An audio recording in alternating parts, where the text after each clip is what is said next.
This is the Bax Grant Sports Show presented by Sports Radio America. I'm Bax. No Grant. Grant is off, but thankfully we were able to chat with him earlier today, and we will hear from Grant a little bit later on in the show as we continue to go through our summer series of this being the Bax Grant Sports Show. We very much appreciate your listenership, as you can listen to us on Mondays on Sports Radio America from 7 to 10 Eastern. Also on TuneIn and Live 365 as well. But if you want to listen to us anytime on demand, you're welcome to download our podcast on iTunes and on Spreaker.com, and, of course, the wonderful and amazing iHeartRadio. We always appreciate hearing back from you as well, and you can do a lot of that on social media, where you can find us on Facebook at the Bax and Grant Sports Show. You can also find us on Twitter and Instagram and Snapchat with the username at BG Sports Show. And also, if you use the hashtag on Instagram, the Bax Grant Sports Show, you are able to have your pictures show up on Instagram, but also on the show page on sportsradioamerica.com as well. We love hearing from you, the fans. We love being able to see how you celebrate the sports world and, your favorite gear. If you're unfortunate enough to be a Vikings fan and want to wear your, Vikings jersey, sure, take a picture, send it to us. We don't mind. And, of course, if you're smart and are a Packers fan or anything else that has a successful franchise and actually knows how to close out a Super Bowl game, please send us a picture of that as well. We love seeing that and hearing from that as well. So Connor Christensen will be on the show a little bit later on, as well as Sonya Kondratenko. We're going to be talking about the Gold Cup action 2015. The quarterfinal games were a bit confusing to some people. There were some late dramatic calls. Other games were just blowouts as a whole. We'll be talking about that with Sonya. Connor will be here to talk about the NFL, some UFC stuff, and his fitness tip, as he always does. And before we get to any of that, though, we are going to be playing it's a pre-recorded segment, but I had the opportunity to see Grant today as we were at the Brett Favre Legends Game and beautiful Camp Randall in Madison, Wisconsin. It was Brett Favre and some Packer legends playing against Donovan McNabb and a bunch of former NFL All-Stars in a fun but friendly, but competitive at certain times because certain players just don't know when to stop.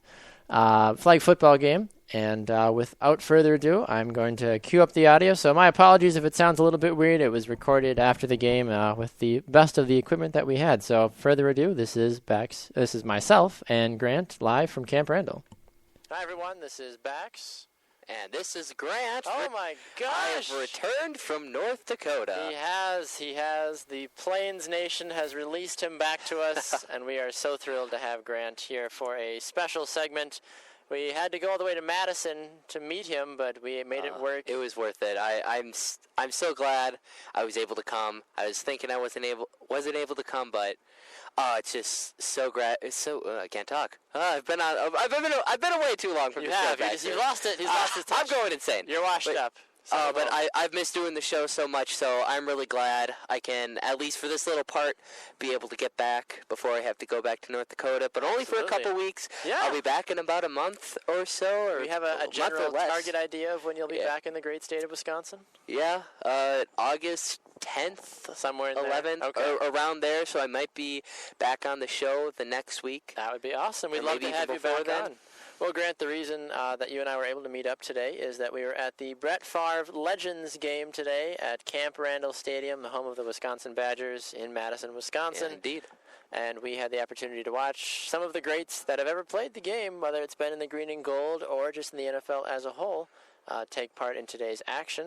And at the end of the day, Brett Favre and the Packer legends defeating Donovan McNabb and the NFL All-Stars by a score of 38-32. What did you think, Grant? Well, it was such a great atmosphere. Like, the guys before the game were so great about it. Just not even before the game. The entire time they were just talking away, laughing, chatting, like all these random people saying hi, giving hugs. And then during the game, just a whole lot of fun, like fake arguing with the refs. Mark Tauscher tried to go for a 2-point conversion throw. They made him the quarterback. It was just a great atmosphere. And when Brett Favre first stepped onto the field, he had a huge, like, the whole stadium giving a standing ovation. And then when they officially announced his name, they didn't pack Randall Stadium. I'd say, like, the two main sides were pretty full on the main level. Absolutely. But it was like there was a full crowd there. The atmosphere, the noise, it felt like a home Badger game or a home Packer game in that respect because, you talk about all these great players that were there. So many. And it blows your mind. I mean, just to talk about a few that were there, even for the Packers side. Brett Favre, Dorsey Levens, William Henderson, Antonio Freeman, Javon Walker, Andre Rison, Mark Chmura. Nick Collins. Was there. Frank Winters, Mark Tauser, as you mentioned, Al Harris, Nick Barnett, Gilbert Brown. I mean, the list goes on and on. Just tons of Packer legends, and a handful of those guys being in the Packer Hall of Fame. Absolutely. And probably more being added on going later into the future. Mm-hmm. We'll see. But tons of Packer legends, not even Packer legends. Look, on the flip side, on the All-Star team, that was a team that was made up of non-Packer All-Star players, but you had Donovan McNabb there. Fantastic. Philadelphia Eagle quarterback. Campbell's Chunky Soup, Donovan McNabb, Mrs. Mama McNabb. Loved those commercials growing up. And then, obviously, Torrey Holt, a fantastic wide receiver for the Saints, for the Rams. Too Tall Jones was out there. Kenny Mayne, ESPN personality, was out there for them. He has an arm. He does. Like, for people that don't know, shocked. When we were watching, he threw cross field, pinpoint accuracy. Like, he has Sign him up. A pretty good arm. The Browns might call Colin for Kenny Mayne this year. I mean, probably that might be better for them. And he even threw a bomb down the field too. Like, we're like, oh, who's playing in quarterback? Because they switch quarterbacks every drive.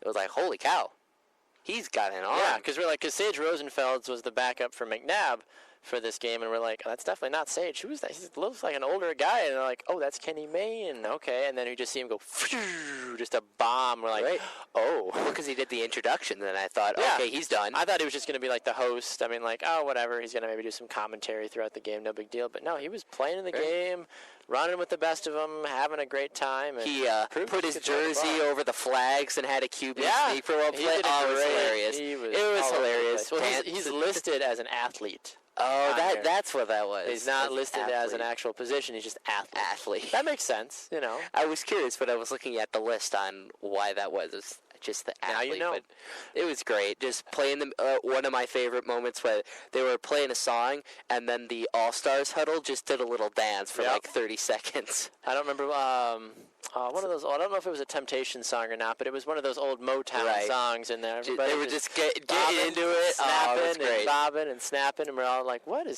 they're just like singing, and the refs were like, it's fine. Yeah, like, keep playing. The refs were great too. They were joking around. Oh, before the game when they had a Madison Police versus Madison Firemen football game, and they were coming down to the end zone where we were, and there was a pass that was overthrown, and people were making commotion, and Antonio Freeman was chilling behind the end zone, like giving interviews, talking to people. He just turns around and then catches the ball. Yeah. And everybody's just like, oh, he still got it. All the fans are like, yeah! And the referees were like, yeah, dude, yeah, that was pretty great. So, yeah, it was so chill. But the main reason that everybody was there was for Brett Favre and this whole weekend, Favre week. Yep. It's just been a huge sports week for Wisconsin, Green Bay, Madison.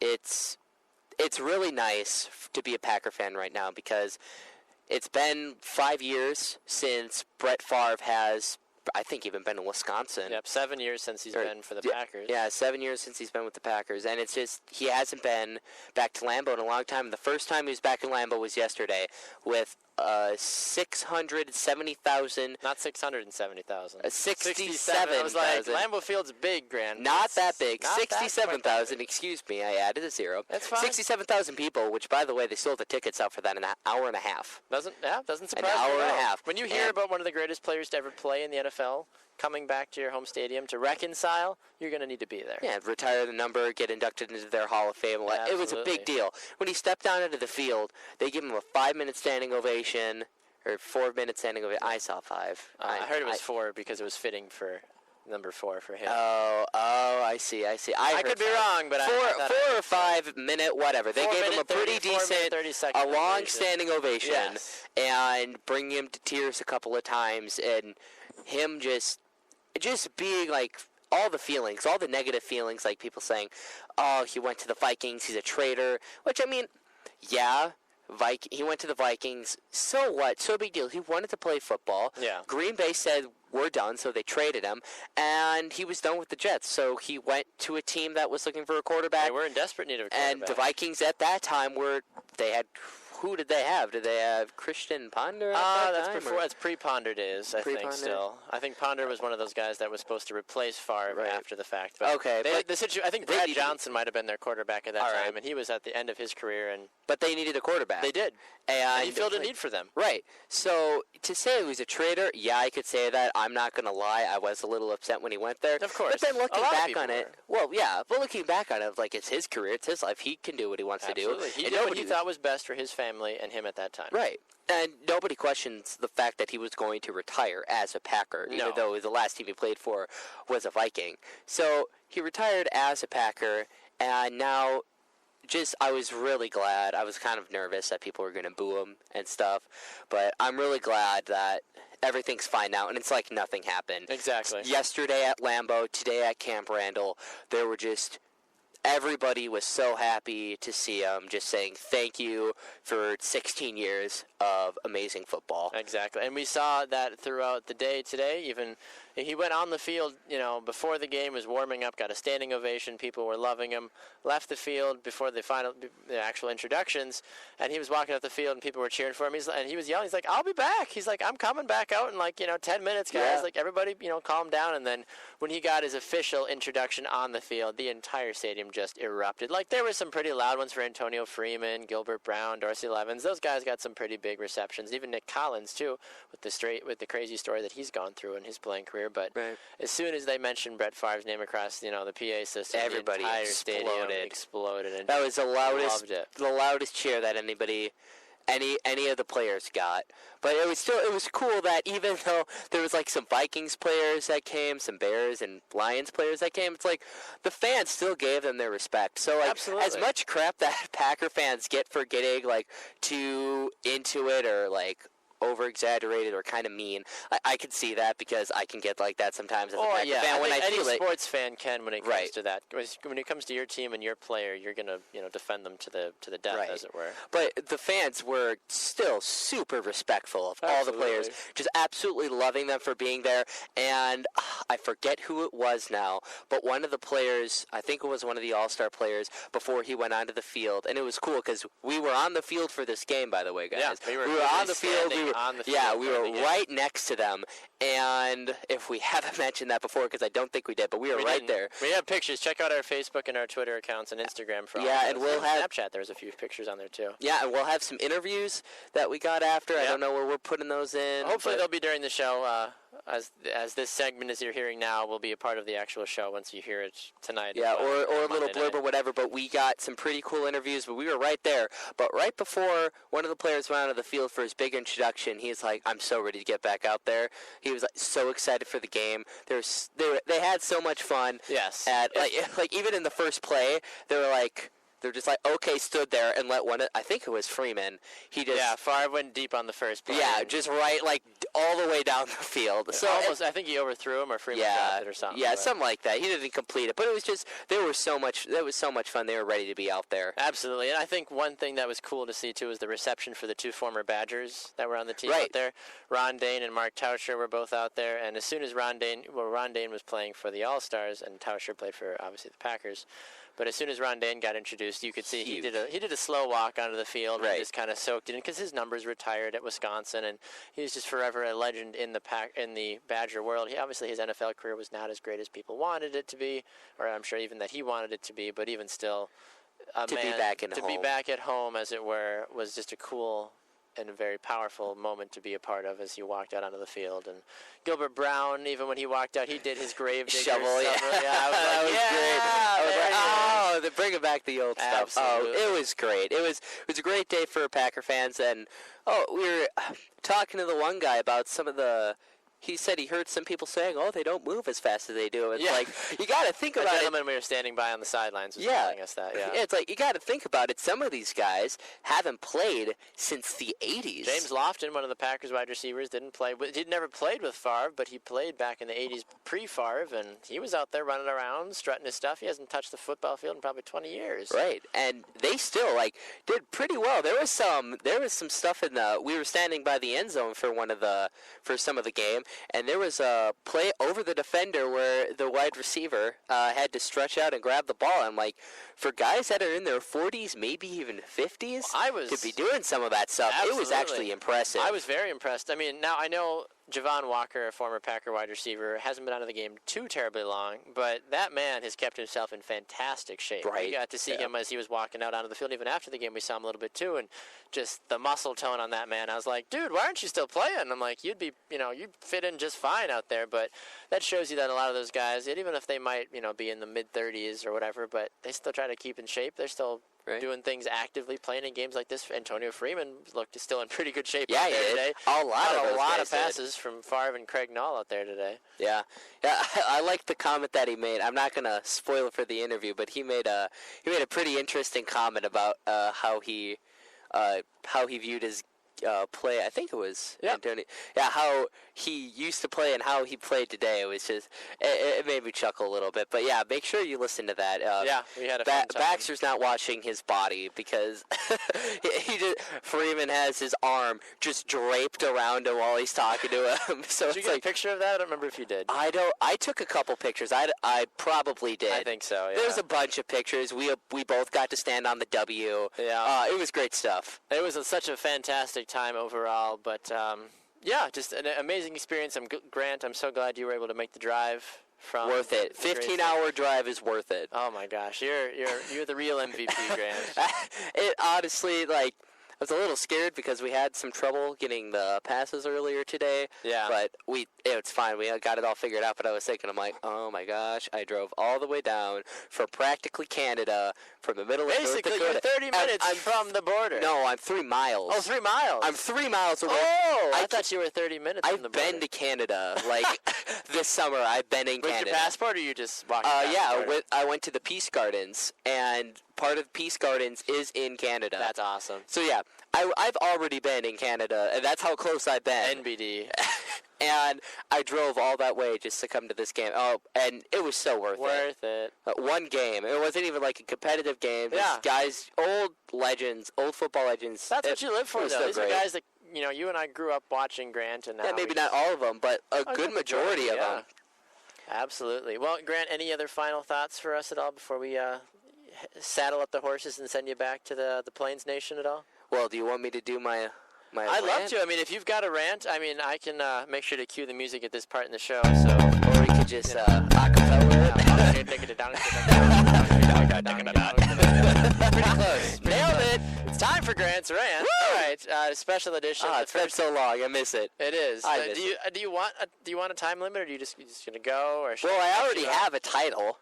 I have do. everything. I have.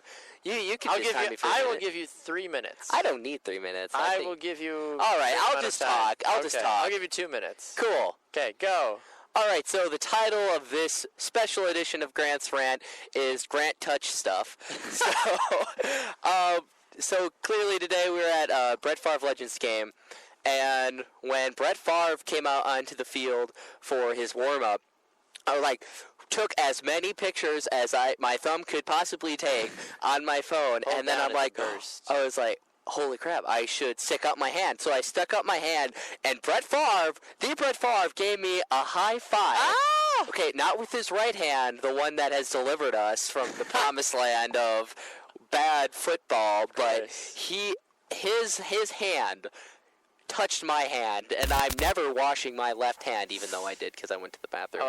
I'm going to be sad. But irrelevant. He touched my hand, and I was just like, oh my gosh, this is great. And then, so more stuff that I touched. So this was at the end of beginning of the second half, actually. We're walking back out there, and somebody bumped me, and it was like I felt their hand, but just as something large and not.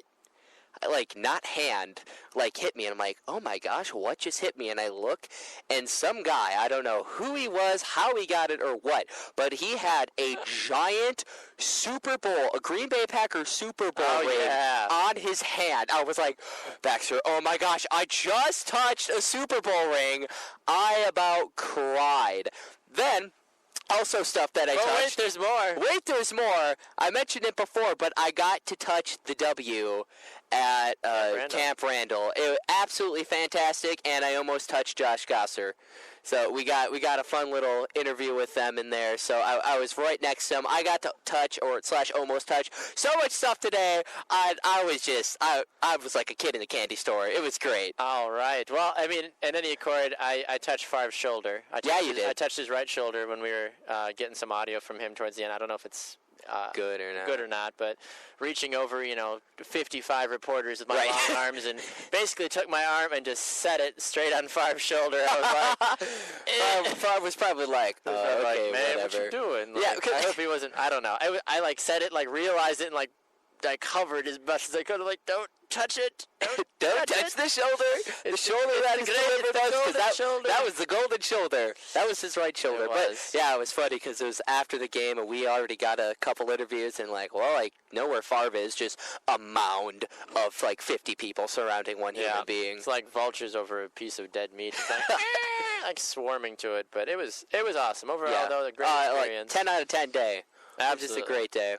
Well, Grant, I appreciate it. It was great seeing you again, bud. Best of luck on your drive home, and we look forward to getting you back to normal this coming fall as well when we're back to our normal 3-day-a-week show. I'm looking forward to it. I've missed you guys so much. Honestly, it makes me sad when I see that you guys are doing a show and I can't be involved. We miss you. We miss you. But we're glad you're able to at least be in the show, sort of, kind of, this week. Yeah, I'm glad. I wish I could do more, but I gotta get back. We appreciate you. What you got? You got to provide for the family, all that, all the fun stuff, married life, adults. And hey, you're married now. I am. Yeah, I am married. You've got now. that married life. I haven't seen you since before the weigh-in. You haven't seen me since graduation. So yeah, last time I saw you, I was a non-married guy. Yeah. Good stuff. Get ring finger repping. Yeah. Married squad. We got to get Connor Christensen wifed up now. Yeah, we got to be the trio of married men. Right? He's falling behind. We got to find him a nice lady. Ladies, he's looking. He's single. Hey, that one really ripped lady today. Oh my gosh. Well, we saw. Okay, real quick before we go. We're assuming she was one of those bodybuilder model whatevers because she first of all was about as orange as an orange crayon. She had one of the worst spray tans I've seen. Like, girl, I'm telling you haven't been sitting by the pool because you've been sitting in a booth getting spray painted. Basically, is what it looked like. And then Bucky Badger, who we got a picture with. That was great. Super awesome. Bucky Badger comes.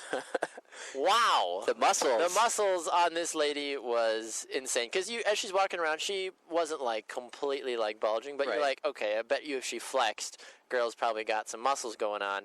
And sure enough, she does a flex picture with Bucky and just. Yeah, we were you could hear people whoa, muscles. Yeah, even people in the stands that were watching it happen were yeah, look at her.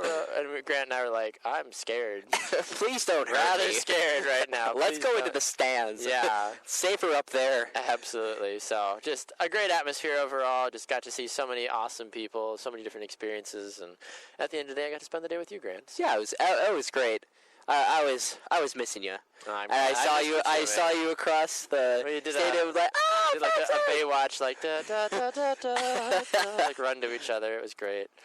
So all right, Grant. Well, I appreciate you chatting with me today before we send you back on your merry way. So I don't want to go. I don't want you to go, but let me stay. All good things must come to an end, unfortunately. So I'll be back. You will. I will be back. Great numbers. Yeah, sure. Yes, quite. Yeah, we've got a lot of stuff coming down the pipe here. It's going to be an exciting year for the show. I'm really ready to start it back up in the fall. Just so much sports. We got the MLB season winding down with my Cardinals repping first. That's the best record in MLB. We got another exciting football season. We got hockey with a lot of soccer. Interest. Yeah. We just so much stuff. So much sports. It's great. Don't miss it. Bax Grant Sports Show will return in the fall for 3 days a week. You're not going to want to miss it on Sports Radio America. Grant Coppersmith, always a pleasure, sir. Always a pleasure. I'm going to miss you guys, but I'll be back. We will look forward to it and can't wait for many more rant and other exciting things coming from you. So he's Grant Coppersmith. I'm Baxter Colburn. We're going to go to a break here on Bax Grant Sports Show presented by Sports Radio America.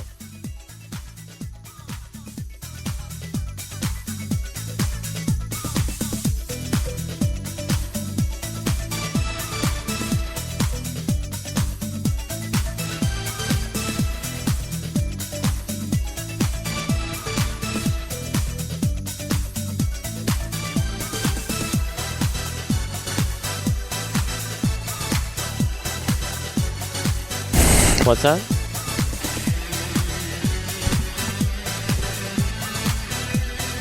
There's a few things I'll guide you. So,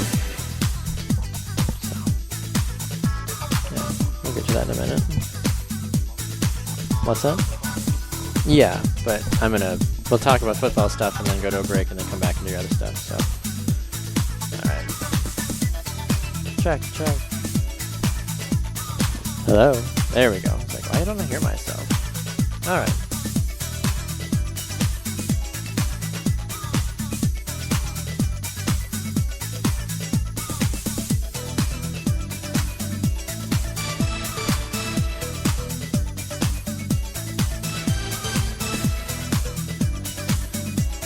Welcome back to the Bax Grant Sports Show presented by Sports Radio America. I'm Bax and don't know how to press the mute button during a break apparently, so my apologies for that. It wasn't anything bad that was said, but you got to hear Connor and I talk about what we were going to do for the NFL section when we get to that in a little bit. But yeah, sorry about that. As I'm talking, I'm like, wow, I'm hearing myself really clear. I don't know why. And I look and I'm like, oh, because the levels are going and because I'm not muted. So there you go. You learn something new every day.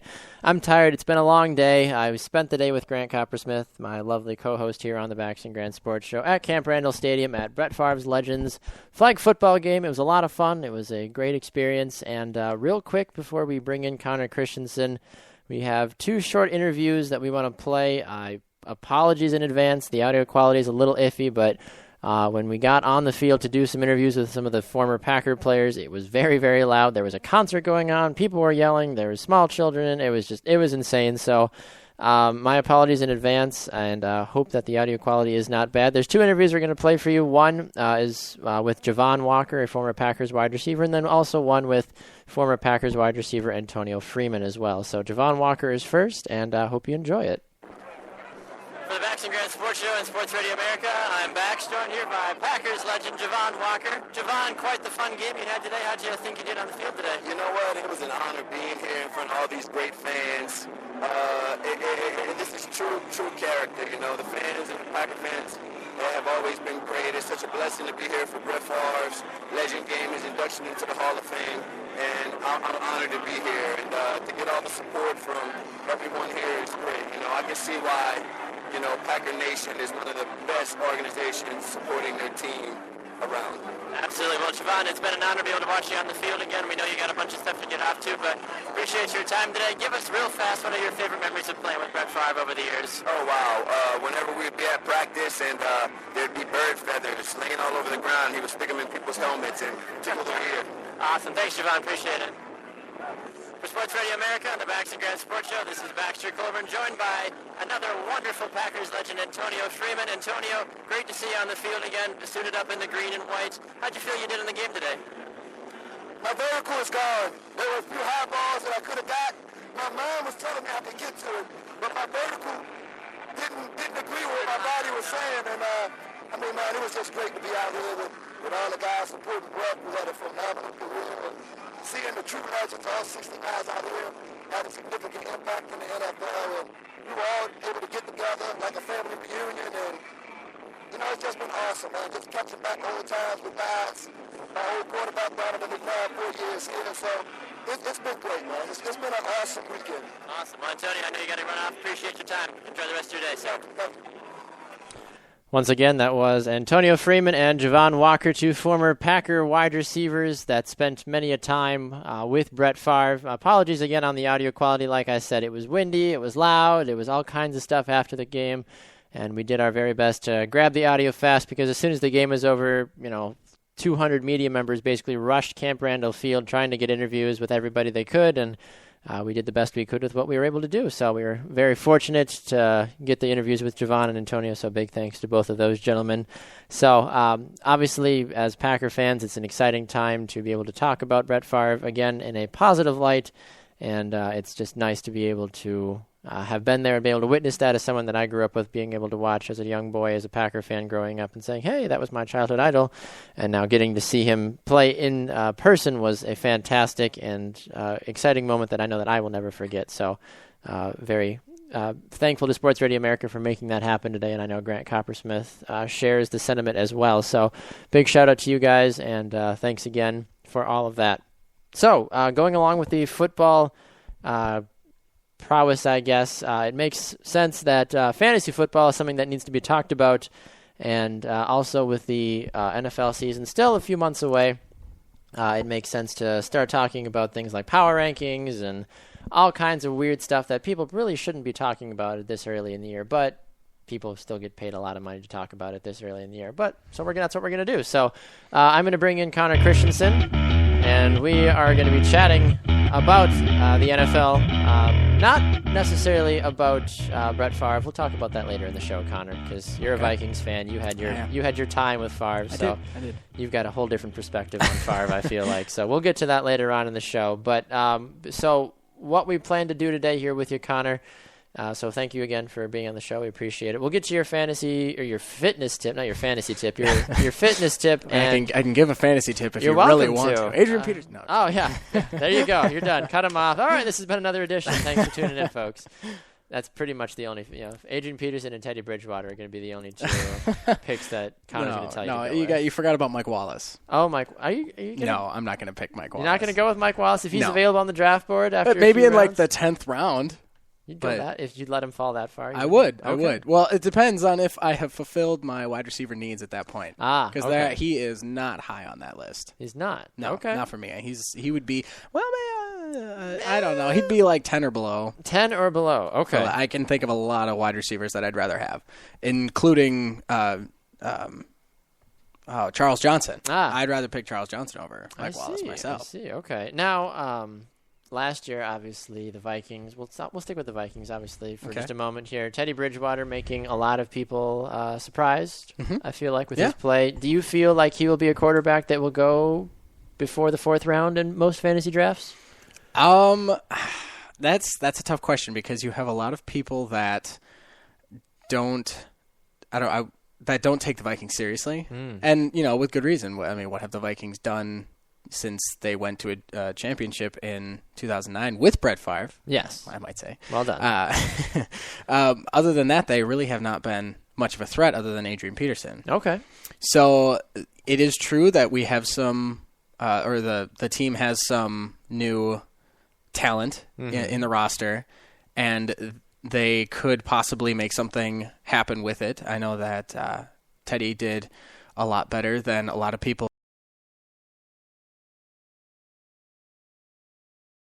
It's tricky because someone like me, I would be more willing to take him. Yes, but because you know him better, though. Yeah, because I've watched him play, I've seen him play, and now knowing what he has to work with versus what he had to work with last season, I think I would be willing to take him as where someone like Grant would not be willing to take him. Although Grant is kind of he knows his stuff. Yeah. Zach wouldn't take him. Zach would be weird about it. Zach would. I don't know. He reminds me of.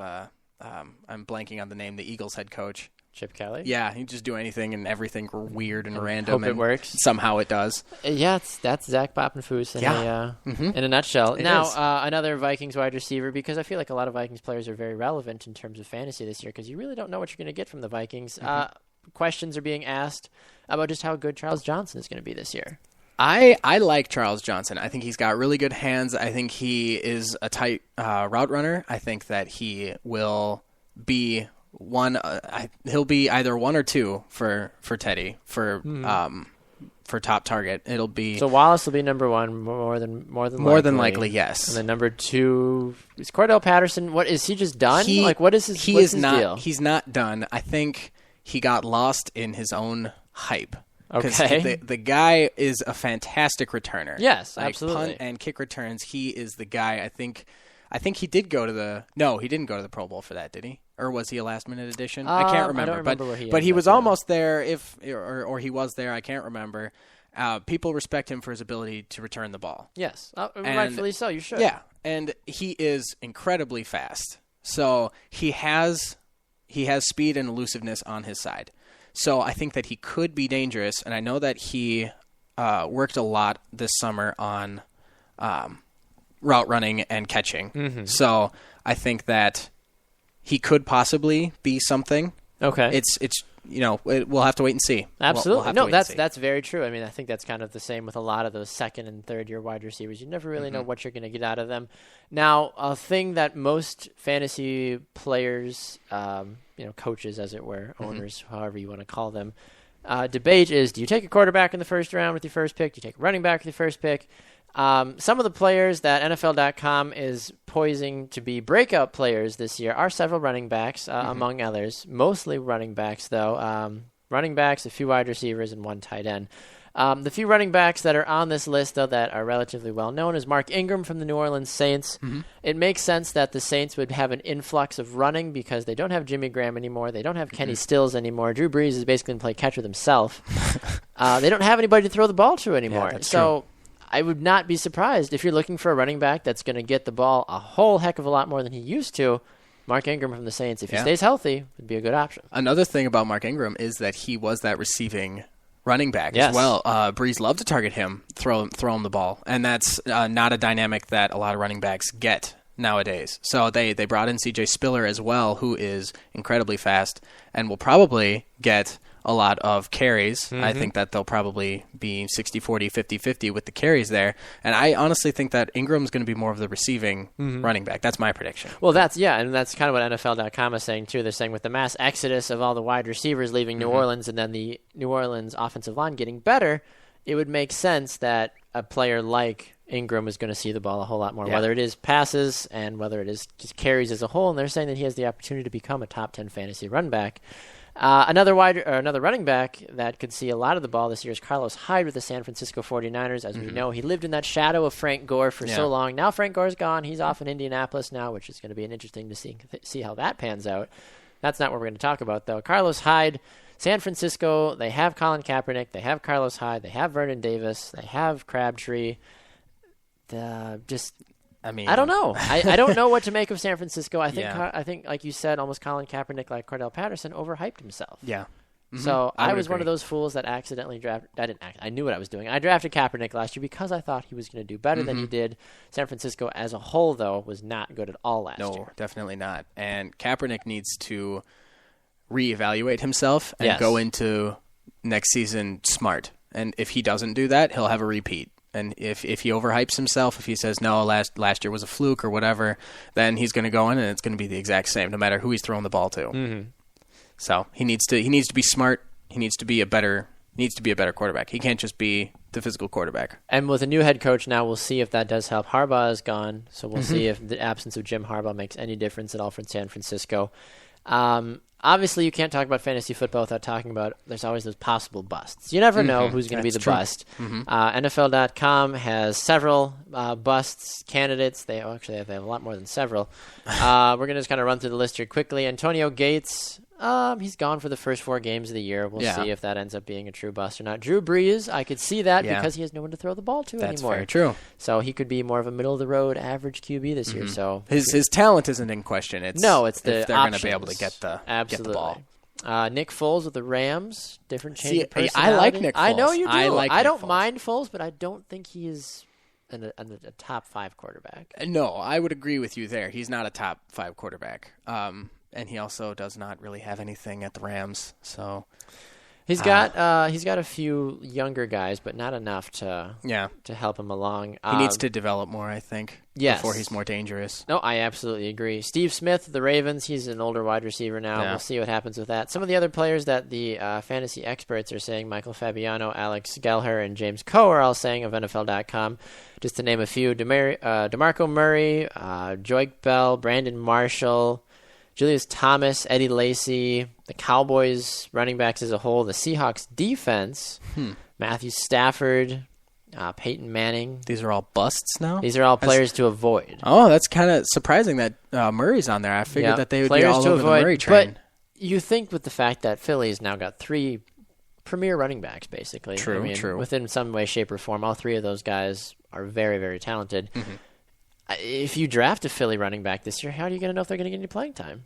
And if they do, how much are they going to do with it? How often is it going to be that one or those 5 to 10 touches each running back is probably going to get a game? Either is going to result in a touchdown. Yeah, it's almost better chance playing slots in Vegas. No, you're absolutely right, and I think that the fact that they have so many running backs is going to hurt them in the long run. Yes, and the fact it's great that they have all this talent, but you can't. Not all 3 of them can have the ball at the same time. I mean, you could argue how many years does Sproles have left? Probably not many. And at that point, are they gonna replace him with another? Is it going to be Legion of Zoom, the 3 of them again, or are they going to find someone, or is it just going to be Matthews and Murray? I really don't know, but yeah, it'll be interesting to see what they do with that, especially. But like you said, Chip Kelly's that mad scientist. We'll see what he's able to work out.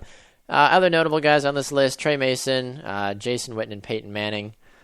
Nobody really knows what Peyton Manning's going to do this year. He had a hot year 2 years ago, then he was kind of iffy towards the end of last season. He's more than likely got 1, maybe 2 years at the most left. Well, yeah, definitely. That would be it, I would think. We'll see. If anything, maybe if they're smart, they'll take the time and have Brock Osweiler get some serious training from Manning, because they're all on the Osweiler train in Denver. Okay. But I don't know if that's going to be a smart move overall for them. Yeah. So we would love to talk more about it, but unfortunately we have much more things to get to. We're going to get to our power rankings. Connor has his top 10 power rankings. I have my power rankings going into the end regular season. We're going to kind of scoot through it a little bit. We have other things to do on the show today, but we will do our best to stay in depth but timely at the same time. So we will both tell you our number 10s, and then we will kind of debate a little bit back and forth. So my number 10 is the Philadelphia Eagles. Okay. I think they do have a lot of talent. You have to respect the amount of talent on their team. I think they'll be hot. I just don't know how hot. That's why I feel like 10 is a good spot for them. I understand. I am going with the Minnesota Vikings as my top 10. That's not an outlandish pick, though, if you really think about it. Yeah. I was looking at some other power rankings, some top 10s, and the Vikings were, the highest I saw them was 14, which was higher than I thought people would give them credit for. That's not horrible, yeah. I think that they are going to come in really strong. I think they're going to take a lot of people by surprise, and I think the surprise being on their side, and then the momentum. The Vikings are notoriously good when they have momentum on their side, and I think that if they can secure a couple wins in the beginning, that they'll push it as long as they stay healthy. Absolutely. My number 9 is the Detroit Lions. Okay. I don't know who you have. I have the Philadelphia Eagles. Do you? Okay. That's fine. Yes. And during this course, too, if one of us says one of the others, just tell us where you have the other person on your list. So do you have the Lions on your top 10? I do not. You don't? Okay. I don't. That's interesting. Well, I think even with Detroit losing their 2 big defensive tackles, I think that their offense is still going to be enough to carry them, and I would take them over a Philly team, personally. Okay. So yeah, that's tricky, because if it wasn't the Vikings, it would probably be the Lions. Okay. And that 9, 10, 11, they could all interchange, and Absolutely. they definitely all will change after preseason even after. So, yeah. The Lions are a good team. I think I'm scared of the Eagles. Like I don't know what to expect from them, and that's why they could be really good or they could be really bad. Yeah, and that's why I put them at number 9, was because they have the potential to be pretty scary. Understandable. Number 8, Arizona Cardinals is my pick. I'm surprised. Are you? I am surprised. I didn't think the Cardinals would make it on your list, to be honest. Why? Why is that? They're getting back all their players. Well, that's true, but at the beginning of even in the middle of last season, you were so against the Cardinals. You thought they were overhyped. You thought they shouldn't be doing as well as they were doing. No, I agree. Yeah. I'm just surprised. That's all. You have every right to do that. A lot of it, I think, came because they were playing against teams that weren't doing very well. So they're getting their wins off of that. And then Carson Palmer goes down for a short period of time, for the rest of the season.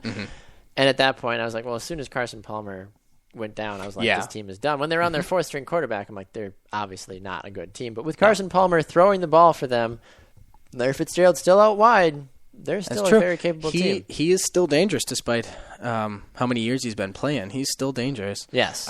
My number 8 is the Chargers. Really? Yes. Okay. I like the Chargers. They're not on my list. I have always liked the Chargers. I think Phillip Rivers is severely underrated. Okay. And I think that, yes, they lost Matthews. Ryan Matthews, yes. But I think that they've been able to be more consistent. Okay. And I think that if they are able to continue to be consistent, because I remember there was one game where Phillip Rivers was throwing the ball after he had seconds of time in the pocket, and if his offensive line can be consistent with that, and if their defense can be, because their defense isn't bad, if they can be the shutdown defense that they probably can be, if they can dig deep and find that consistency in being a mid-level defense, I think that they can do enough that the Chargers will be dangerous next season. Interesting. Okay. Yeah. No, I definitely respect the Chargers. They did not make my list, like I said. They barely missed the playoffs last season. They did. I was sad. They got got sad about it. Let's see. Last year they were 9-7, I think. They were 9-7. They were 3 spots out. 3 spots. They were the Chiefs and the Texans were ahead of them. It's funny the Texans were 7th. They almost made the playoffs. They did. Well, I mean, when you have J.J. Watt, and all their horrificness, they almost made it. Oh my gosh. Number 7. Dallas Cowboys for me. Okay, I have the Steelers at 7. Okay, Steelers for me are 5. And that, Cowboys are 6 for me. Okay, so that makes sense. Yeah, I mean, Cowboys without DeMarco Murray, a whole different team. Darren McFadden is he's good, but he's not that great. All right, I am going to disagree with you on this. I think DeMarco Murray is overrated. And I have been saying this for a while now. You have, yes. I think that he's going to be a bust. So that's why I agreed with those experts. Stay away from Murray. Not just because he won't be getting as many touches, is because he's a mediocre running back. I mean, well, he's not a mediocre. He's a good running back. But he's never been a fantastic running back. And the reason I say that is because his offensive line at the Cowboys just destroyed last season. The reason he got so many yards was, 1,100 yards before contact for him. Which is absolutely insane. And you could say that, he's just that fast that they didn't touch him, but no, the offensive line. And you've got Pro Bowl linemen blocking for you. That offensive line is scary. And And I think Darren McFadden, even though he's up there in years, he's not the running back he used to be. He's not the running back everybody hoped he would be, especially the Raiders. But he, with that offensive line, I think will put up decent numbers. I agree. Well, I saw somebody. I didn't read the article, but there was a headline of an article I saw when I was looking at NFL fantasy things today. It said Darren McFadden will be a 2,000-yard rusher this season, and I was like, I don't think he'll go that far, but it's not a bad idea if you're a fantasy player or fantasy coach and saying Darren McFadden. Why not? If he's available, if you run a 2 running back league. Why not? Yeah. You never know, especially if DeMarco Murray had as good of a year as he did. So, so your number 6 you said was Pittsburgh. Pittsburgh is mine was 7 was Pittsburgh. 7 was Pittsburgh for you. Okay, yes. So talk a little bit about the Steelers. They're my 5, so we'll kind of interchange a little bit. I gotcha. You see, that's the thing where.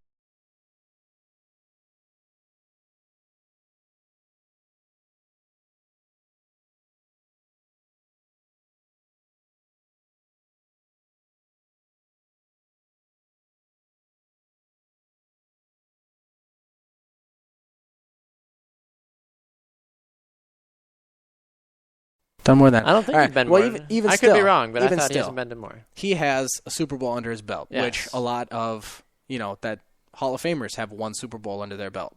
So is he that good? Do you think he's a Hall of Famer? I think that he could make himself a Hall of Famer in these last couple seasons for sure. Okay. If he's able to put up the numbers, but I think he does have the talent. Okay.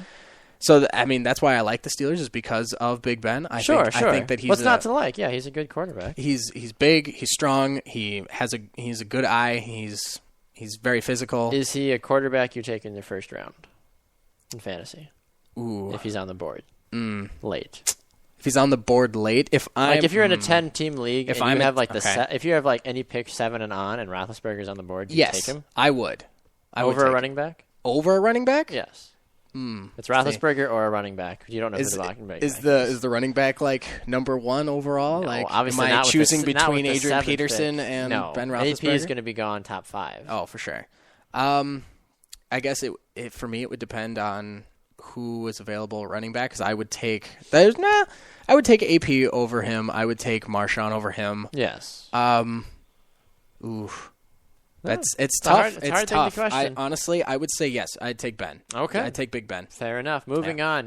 My number 6 is the Denver Broncos. Okay. Where are they on your list? They are number 5. Are they? Okay. And I already talked about the Cowboys, so we can. Yeah, you're fine. We can go on with that. Well, the Broncos, not the Cowboys. Right. Well, the Broncos are your number 6, right?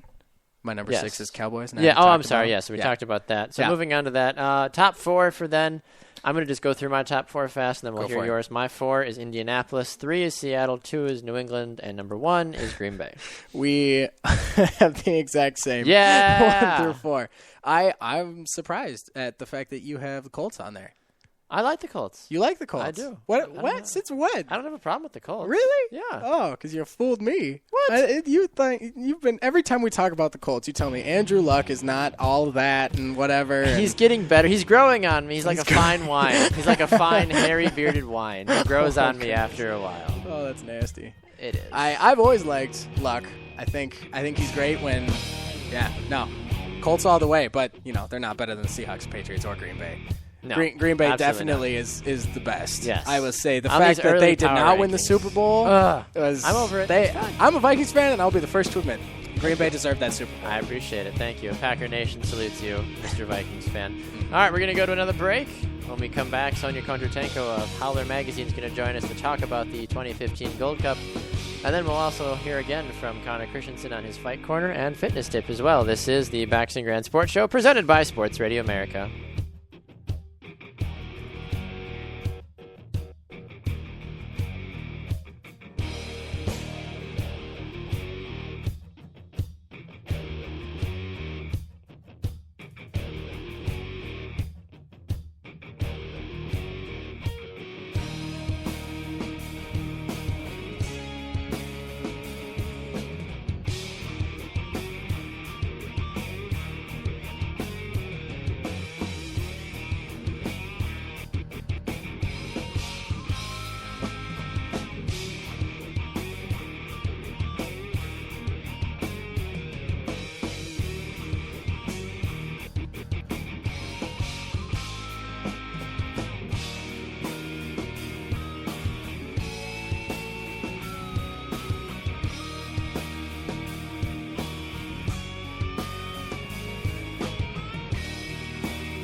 Hello, this is Zach Poppenfuss, the Random Grab Bag of Knowledge, and you're listening to the Bax Grant Sports Show, presented by Sports Radio America.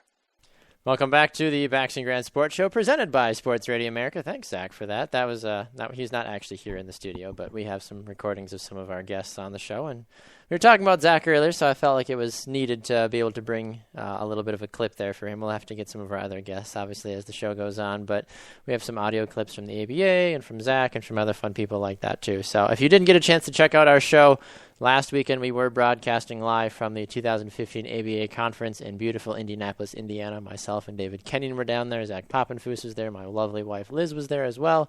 Had a chance to talk to so many awesome and exciting people, and we will look forward to our exclusive coverage of the ABA on our show, on the Bax Grant Sports Show. So make sure to check that out when the season tips off in November and runs all the way till April. So we'll be looking forward to having a whole host of people on for that, so don't want to miss that at all. But we're switching over from American football to football, as it were, and we love to bring in one of our favorite soccer connoisseurs. She lives the life I wish I could live. Sonya Kondratenko of Howler Magazine. Sonya, how are you? I'm well. How are you? I am fantastic. You made the comment earlier when we were talking, Sonya, you are drunk, but not alcoholic. You're soccer drunk. No, I am. Unless you're alcoholic drunk too, and I just don't know. I said I had a Gold Cup hangover. Yesterday was a long day of soccer, and it went into today. 2 more Gold Cup matches. It's true, and it's been exciting action the whole way. Give us a little bit of a... You were at the USA-Cuba game yesterday, were you not? I was on the field at USA-Cuba, and there was a Haiti-Jamaica game right after. Actually, in my hometown, very rare that I get to go to such a big sporting event. Yeah, you were like, I don't have to spend $20 to go, or just like walk down the street and go to a game. Like, it was nice. Yeah, no, actually, my mom dropped me off. How cute is that, right? That's adorable. Thanks, Mom. Yeah. Did she pack you a lunch? I got to no, actually, I didn't even have time to eat yesterday. Oh, dang. Unfortunately. Gotta take time for yourself, really Sonya. Come on.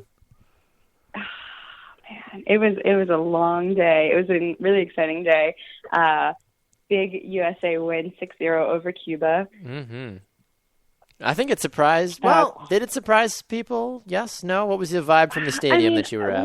I think everybody knew that we were gonna win. Yes. I wasn't expecting 6 goals, and I know some people were disappointed because, a lot of people bought tickets before they even knew who was really gonna play. You know, who was gonna play the game, and people traveled from New York and wherever, all up and down the East Coast, even out into the Midwest, and it's not necessarily the most exciting game to watch, and when it's that easy to smash a team, but we had a win, and I guess that is what a lot of people want to come out to the games to see, is a win. Absolutely, yeah. I was at the Mexico-Cuba game back when they were down in Chicago, and like you said, I traveled about an hour and a half down there, even though you pretty much could have written the score before you even got there, and sure enough, Mexico goes 6-0 on Cuba, and we're like, well, all right, no big deal, but... Yeah, it's still being able to witness, I feel like, the international play, the exciting names. Clint Dempsey scoring a hat trick. I mean, those are exciting moments that you can say that you were a part of.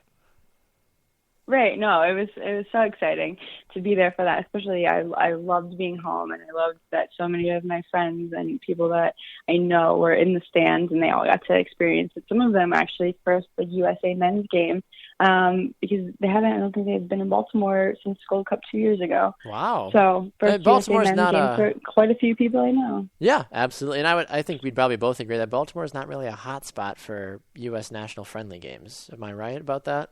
No, we don't really get them. We have very good TV ratings. We're always neck and neck with DC as far as ratings go for Premier League and for these big, Women's World Cup or like national team games. But we don't really have we don't really have a big live soccer environment here.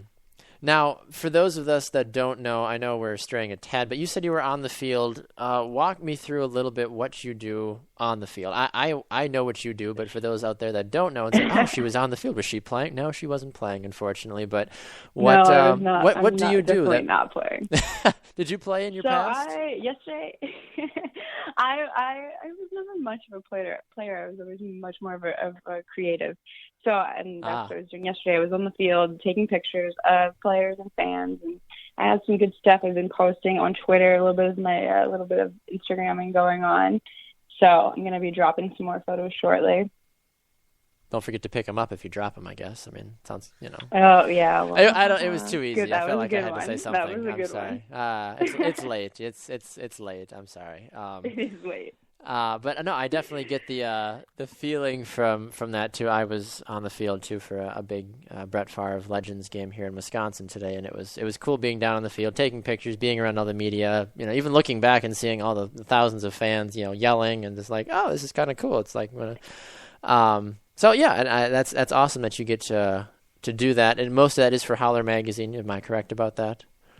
Yeah. Fantastic. Well, talk a little bit about looking ahead now. Obviously, there is some wild games today. Trinidad losing, unfortunately, to Panama. I had high hopes for TNT. They didn't go through. They lose 6-5 on penalty kicks. And then it literally just happened, but Mexico taking out Costa Rica on a controversial penalty kick. And it has a lot of people talking, and Twitter's not very happy right now. The internet is hot right now. Everybody, it's not even just Twitter. I went on Facebook and people are posting about this game. I was like, what world is this?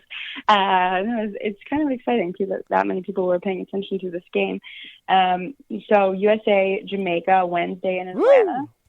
Yeah, Georgia and then we're gonna find out if they can push through and make the final on Sunday, if they're going to be playing for third or fourth in Philly on Saturday. Well, and I feel like if there's anybody in that side of the bracket, it would be Jamaica that worries me the most for the United States to have to I know, face. and that's the thing. We had this game yesterday that was fairly easy. We didn't have to exert too much energy. And is that the kind of game you want to play going in against a team like Jamaica? Yeah, Jamaica's fast that's a and concern. technical, and they're going to just run and run and run. Yeah, that worries me. They were so, I mean, I'm optimistic, but we'll see. I have faith. Yeah, anything is possible. You believe that they will win, as it were. To borrow the famous USA chant. I think I always believe that we I'd will hope win. so. It's hard to be a fan if you don't believe your team's going to win. Jeez. That'd be a horrible fan. You think you're going to win? Maybe. What? Support your team, don't you? Whatever. Yeah, exactly. Exactly. Well, I'm a little interested to see how this Panama-Mexico game plays out because both teams played 120 minutes. You know, they both got to be tired. That's a long time. I understand that their game's not till, was it Wednesday? Turnaround. I mean, Wednesday is going to be here. There's travel in there. Know it. There's all that stuff. I know, the team flew out of Baltimore tonight, so they're in Atlanta now, and then they got a little bit of a head start. Yeah. Do we know if the USA is playing first or second out of the two games? I'm actually not sure. I haven't thought that far ahead of my life yet. Are you going to be at those games or no? I will not be. I'm actually going to go to New York. Sorry. I'll be in Philly, though. So I'm looking forward to that. But I'll be at Open Cup on Tuesday, Red Bulls and Union at Red Bull Arena Tuesday. Awesome. There's been a lot of controversy about that because Red Bull is actually playing for the International Champions Cup Tuesday against Chelsea at Red Bull. So they have to do a little finagling with their roster and everything. Oh, so they can't use the same players for both. Right, they can't. Oh. So they're bringing a lot of the USL guys up. To play Open Cup or Chelsea? I believe for Open Cup. Okay. I think. I was going to say, I'm not totally. I have one ear to this whole thing. It's too much talking. You have one lately, job, Sonya. One job. I have one job. To know everything about the soccer world. Second half of Tuesday is PSG Fiorentina. Ooh. Right after Open Cup, also at Red Bull Arena. That'll be fun. I'm going to be there for both games, and then I should be at Red Bull for the game against Chelsea Wednesday. It's going to be 3 games at Red Bull within like a 24-hour You're just period. You might as well set up a sleeping bag.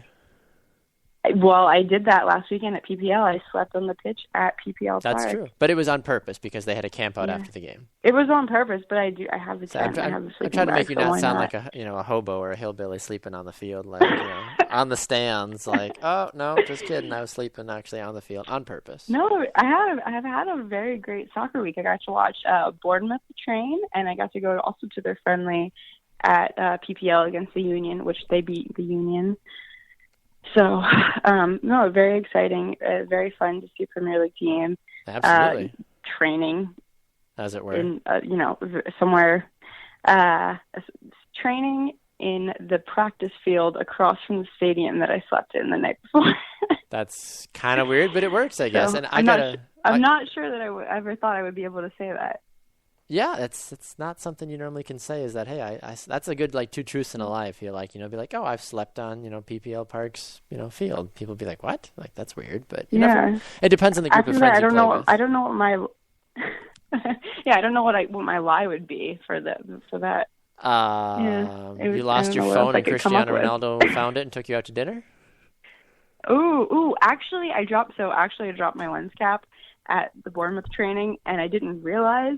And when they were getting back on the bus, one of the players picked it up and returned it to me, which was super nice. And the fact that they even found my lens cap in the grass was pretty stellar to begin with. And then that they came and found me and returned it.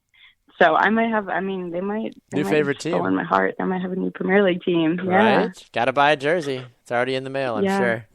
Oh gosh, I know. I love it. I'm so excited.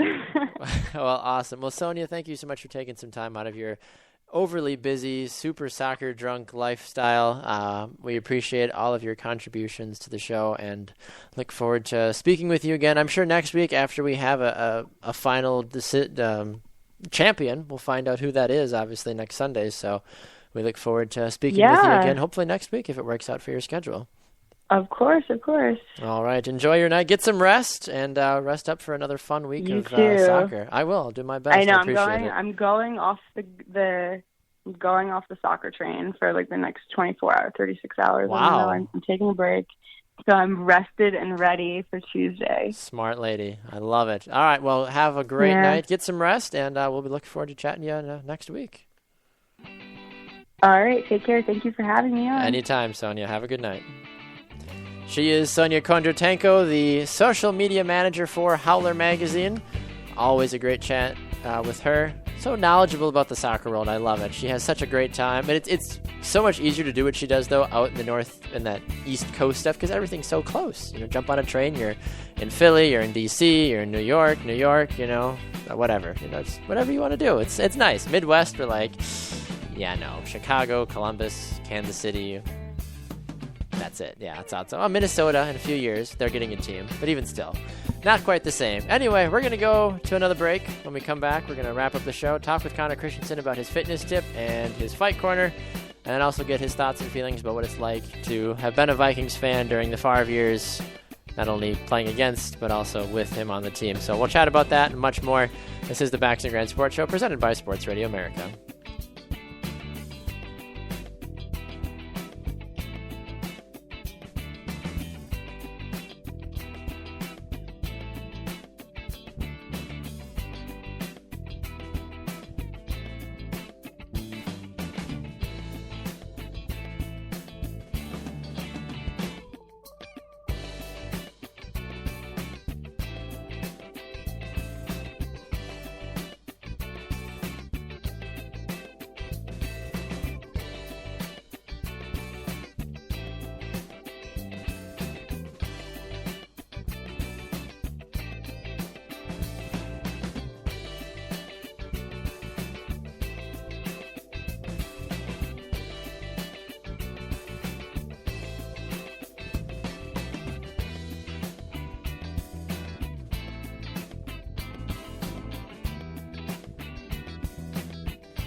Hello, this is Tom Chichester, the Director of Operations and Officials for the American Basketball Association, and you're listening to the Bax and Grant Sports Show, presented by Sports Radio America. Welcome back to the Bax and Grant Sports Show, presented by Sports Radio America. I'm Bax. No Grant, although we did see Grant today. I was able to take a horse and pony carriage up to Camp Randall, and he was able to fly in on a pack of carrier pigeons that somehow managed to pick him up and put him down in Madison, Wisconsin. I don't know how it works. I don't know how they do it in North Dakota. They're like super, maybe they're pheasants. No, pheasants can't fly. He rode in on an ostrich. I don't know, not an ostrich. I don't know. Grant was in Madison. I was in Madison. We watched Brett Favre. We watched some awesome football, and we were able to celebrate some time. And to those of you that listened into the show earlier, we were able to hear some of the information that we gathered via the game today and just the excitement and the awesome atmosphere that it all kind of encompassed today as a whole. So with the last bit of the show today, we want to welcome Connor Christensen back into the studio. We chatted about the NFL earlier, gave some power rankings, gave some fantasy football kind of advice, kind of just general discussion about it. As we get closer to the NFL season, Megan Landvatter will join us. Obviously, Grant will be back, Zach Poppenfuss, Danny Hoffenstein, hopefully Joel Wolfrath. I don't know. Joel's married now. What's that like? Oh, wait, I'm married too. Just kidding. I have time to do the show. Come on, Joel, get your act together. Stop being all super, married and stuff and, only spending time with your wife and only doing stuff of that nature, right? Who does that, Connor? I don't know. Gosh. But he also lives in Minnesota. I mean, he could call in. But we just talked to Sonya. She lives in Baltimore. He's got a big fancy job, and I don't know. I got a job. You have a fancy job, I suppose. Yeah, you have a good job. My company owns 2 baseball teams and a soccer team. You should be proud of yourself. I'm very proud. That's good. I saw a guy. Okay, real fast. Sorry. Okay. I was at Festa Italiana in downtown Milwaukee yesterday with my wife. How was that? It was fun. It was good. It wasn't like being back at the motherland, but it was close enough. You ever been to the...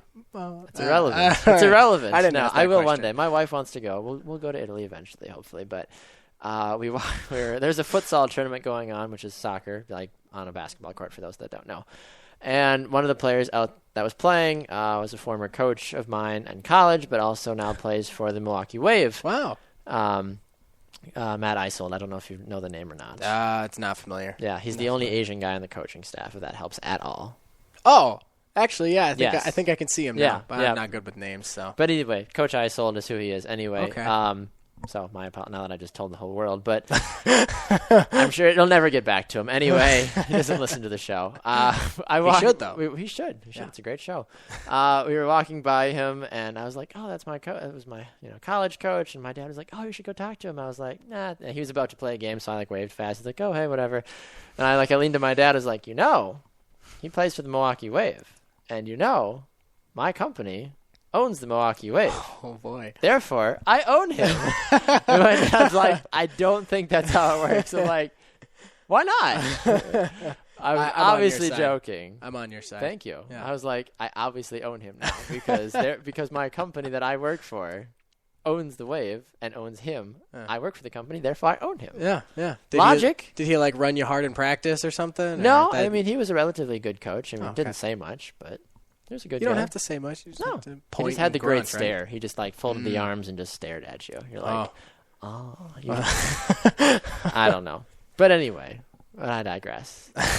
Fun moments in Bax's life, as it were. But we want to talk about your fitness tip for the week. Fitness tip, right? Connor.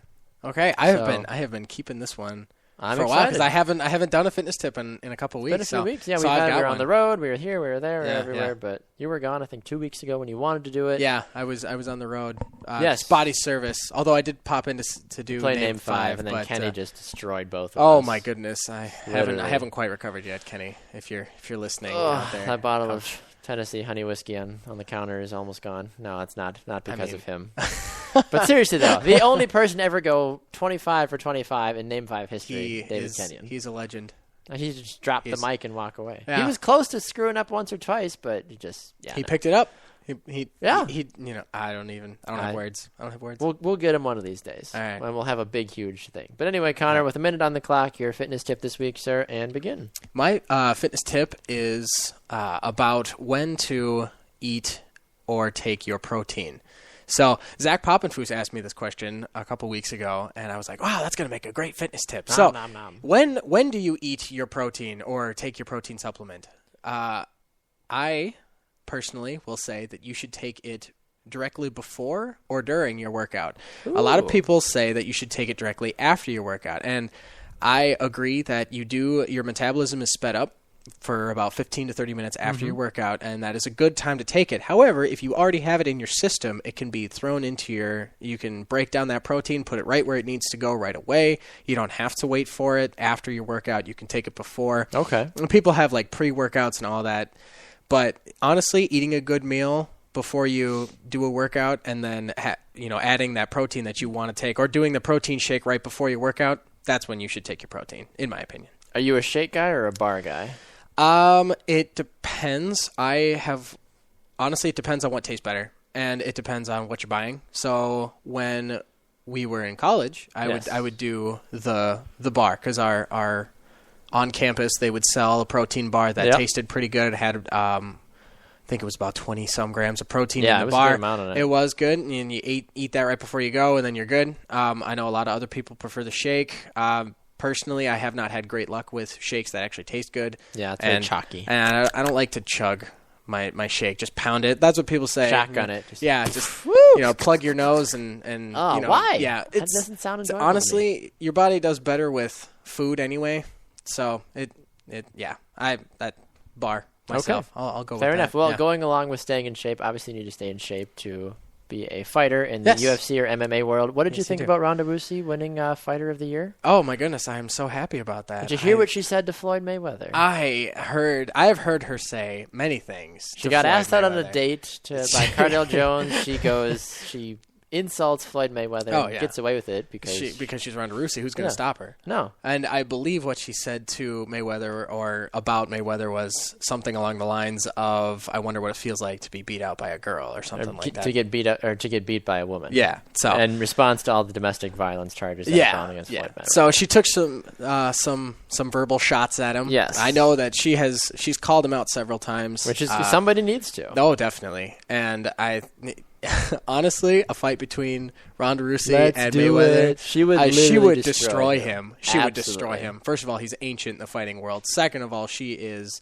explosive by any standard. And she has power. She has speed. She is technical. She'll destroy you in ways you didn't even know possible. And she'll do it all in under 30 seconds because that's Ronda Rousey. Sounds enjoyable. Oh, probably not. But it's fun to watch. Would you definitely fun to watch?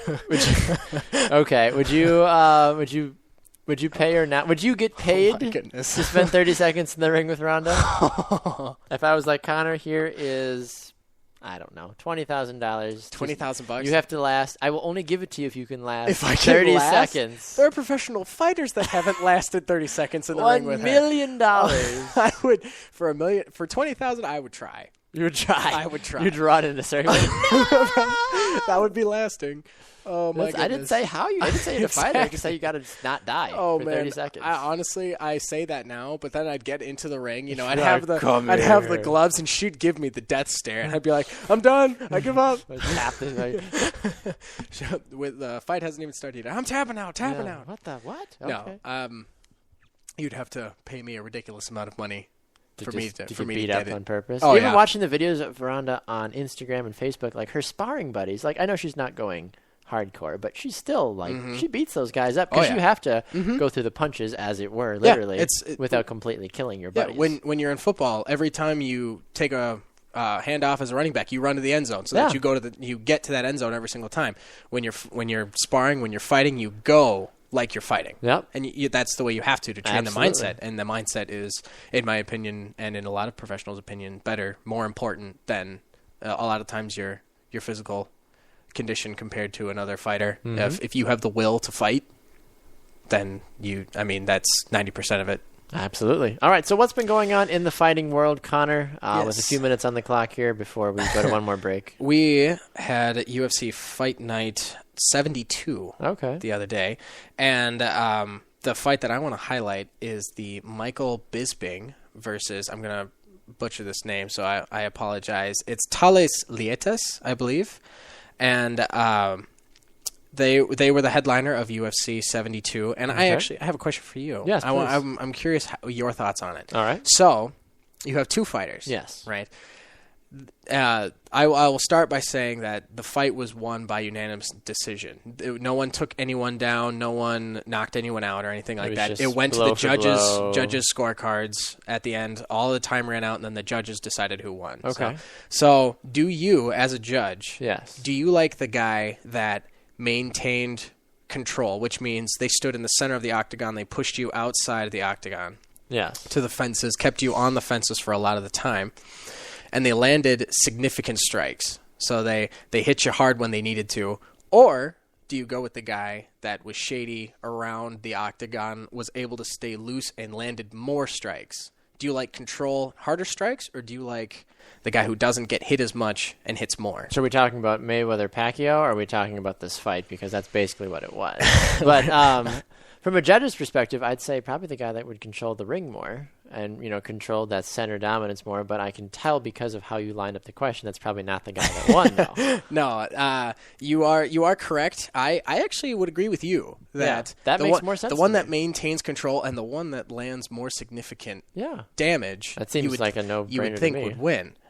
That was Thales. Yes. Thales was the one who maintained control and who landed the heavy hits. He had Bisping on the ropes, if you will, a couple times where it looked like he was about to fade. It looked like he was collapsing, and he just fell into the fence and then is saved by that. But Michael Bisping did win by unanimous decision, and they're giving it to the footwork. And I will say this. I watched the highlights. I watched a lot of the fight. he is one of the most elusive fighters I have ever seen. It is fantastic. He is 36 years old. He was one of the big names when I started watching, what was that, 4 or 5 years ago? Yes. And he was a big name even then. And I always loved watching him fight because he was fantastic. And I was really happy to see that 36-year-old Michael Bisping was able to take out the 33-year-old. They're middleweight, so that's 185. They are ranked 9th and 10th, Bisping being 9th and Talles being 10th in the middleweight division. Okay. I know Bisping wants another shot at the title. Based on this fight, he might get one. It would be tricky for him to get another title fight, but I was happy to see him in the octagon fighting, and I was happy to see that he got the win, although I personally think that Talles deserved it more, because I agree with you. The one that lands harder hits. Why wouldn't that be the obvious choice? You could say that the one who was more elusive and landed more strikes is technically the better fighter. Yes. Which is what the judges are going for. Who is the better fighter here? Who won this fight by... And there are several different things that go into a judge's scorecard. Takedowns, submission attempts, how many times you break out of something, how many times you do dodge the person. That's all part of it. Yes, obviously. So the judges must have thought that the damage that Bisping was able to inflict on Talles was significant enough to give him the win. And I know Bisping sacrificed his feet. Someone took a picture of his foot, and his big toe was ripped open. He was like, "Yeah, the sacrifices we make." No kidding. But he has a lot of heart. He's very tough, and I was really happy to see that he got the win. All right. Well, he's Connor Christensen. We're going to go to one more fast break. When we come back, we'll talk briefly about Connor's thoughts about Brett Favre and as a Viking, and we'll wrap up the show. This is the Bax Grant Sports Show presented by Sports Radio America.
Hello, this is Joe Newman, the co-founder of the ABA, and you're listening to the Bax and Grant Sports Show, presented by Sports Radio America.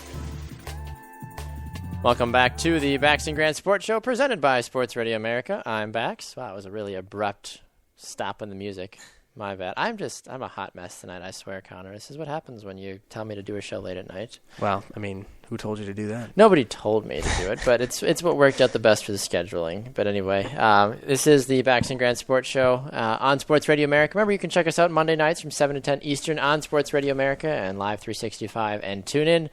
And we were just today, yesterday, as you're listening to this broadcast here on Monday, yesterday, myself and Grant Coppersmith, the normal co-host, were at the Brett Favre Legends flag football game in Madison, Wisconsin. Stay tuned. There's been a bunch of photos already posted on Facebook, and there's going to be a whole lot more going as we're able to sort through all the chaos of pictures and videos and selfies and interviews and everything that we did. So stay tuned to social media for all of those. I don't know if this was mentioned last week or not. It probably wasn't, but we'll mention it this week. There is a website for Bax and Grant Sports Show in the process of being completed. Some of you may have seen a few posts from it. Some of those were tests. Some of those are real. Once the official website is launched, we will let you know. The majority of what's going to happen on the website is it's going to be more of a gathering point for everything Bax and Grant Sports Show, where you can listen to us, you can meet our guests, you can scheduling, upcoming events, past broadcasts, etc. But what we hope to do also is when we have guests on, when we have different topics that go on, we want to have an article or two go up on the website as well.